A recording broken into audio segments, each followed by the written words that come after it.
Sphene is a gemstone that most people will never hear of, and yet it has so many amazing characteristics, and as a gemologist, I would love to have it in my collection. Here are 5 things you should know about Sphene. The fact that diamond has so many beautiful rainbow spectral colors and that sparkle and scintillation and light reflection is why they're so sought after and valuable in the first place. And one of the most interesting things is that as gemologists, when we are judging a diamond, we actually say it has moderate fire. The amazing thing about Sphene is that we actually can say it has strong fire, so it's going to have even more of those rainbow reflections, more sparkle, and yes, the fact that it has body color is even more unique. You're getting kind of the best of both worlds. Unfortunately, the body color can kind of mask the rainbow colors a little bit of the refraction.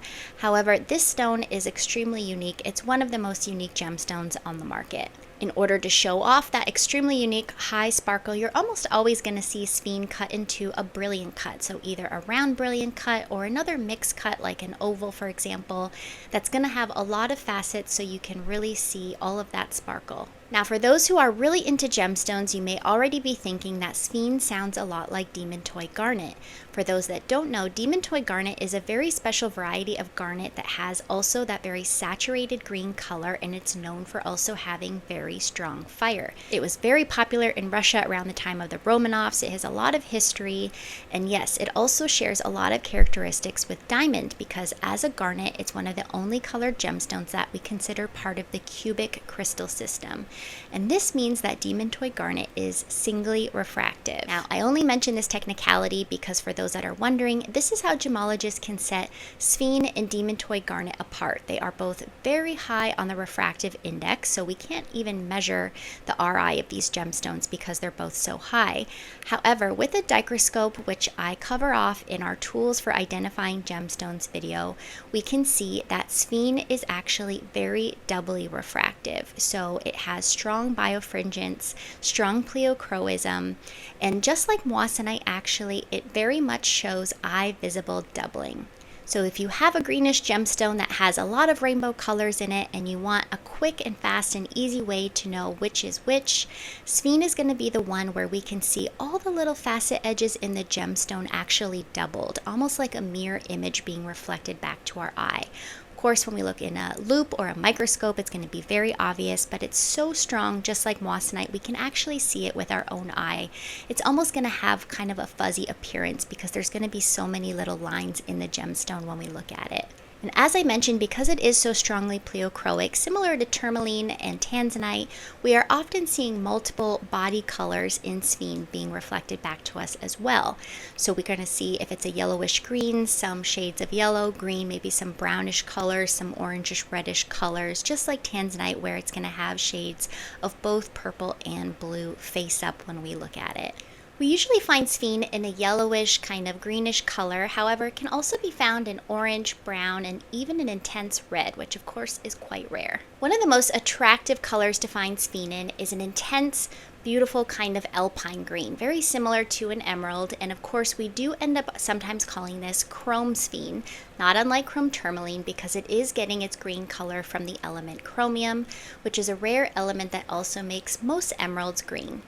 Rough Sphene crystals tend to look a little bit wedge-shaped, which is exactly where it gets its name. Sphene actually comes from the Greek word for wedge. You'll also sometimes see Sphene called Titanate. You might see this at a rock or a gem collector show if you go to different mineral trade shows, for example. And this is because Sphene actually does contain titanium. It's actually a silicate, which is a silicone and an oxygen with calcium and titanium and some other trace minerals, some of them being very rare like cerium and other not so rare like iron. Sphene can actually be found in a wide variety of rocks all around the world. However, we never usually find it in large enough carat sizes or high enough transparency in order to make it worth even cutting and faceting into gem material.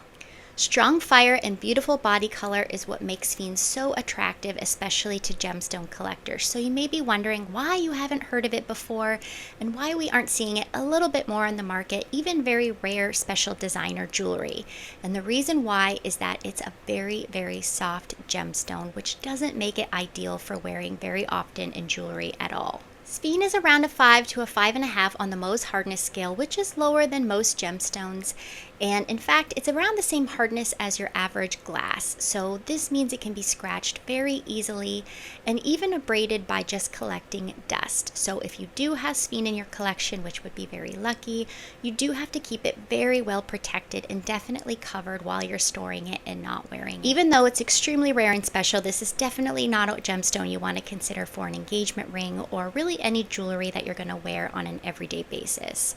If you are going to wear it, I would recommend something like a necklace, because rings can just be banged around so easily and you're going to get those abrasions and even little chips. And for a stone as special and rare as this, you really don't want to take those risks. To learn more about the Mohs hardness scale and the durability of different gemstones, definitely check out this video. As I mentioned earlier, Sphene has actually been found in many places around the world, and we do find it in many places that are very much traditionally associated with amazing gemstones, like Sri Lanka, Myanmar, Madagascar, Mexico, Brazil, and we also have found it in the US and Canada. We've also found it in quite a few places that are not usually on our list when talking about gemstones, and that includes Switzerland, France, Austria. Lastly, there are no treatments associated with Sphene, so if you are lucky enough to find it, you'll know that it's in its most natural state. It's generally not even heat treated, which almost 95% of gemstones are.